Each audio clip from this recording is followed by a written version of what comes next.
Welcome back to the channel, guys. Today I have another unboxing video for you today. As you can see here, it's another shipment from Qilo. So as you can guys see here, these are some more Qilo tactical shorts with the Vietnam era tiger stripe, piece of parchment paper in there, and the quality feels really good.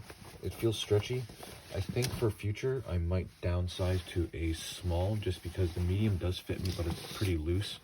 And I carried my phone in my wallet, but it didn't sag down at all. But I'm curious if I carried any heavier stuff, it would sag down. So I might step down to a small, but they are really stretchy, as you can see here. So I don't think it should be a problem.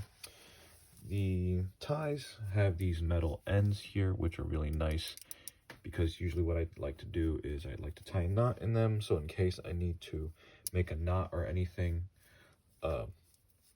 if the string starts to pull a little bit, the knot doesn't come loose. So always put some knots there. But green shorts, always nice, plus Vietnam tiger stripe is really a cool camo, interesting one in my opinion. One thing I'd really like is I hope that Cry and Tactical Distributors, they come out, or they come back out, or resupply their Miami Tiger Stripe pants. They had Cry G3 or G4 pants in the Miami Tiger Stripe, which looks kind of like this, but there's like little orange or teal and blue in there, and that was really cool too. But anyways, guys, thanks for watching. Please comment, like, subscribe, and let me know what you'd like to see next. Stay safe.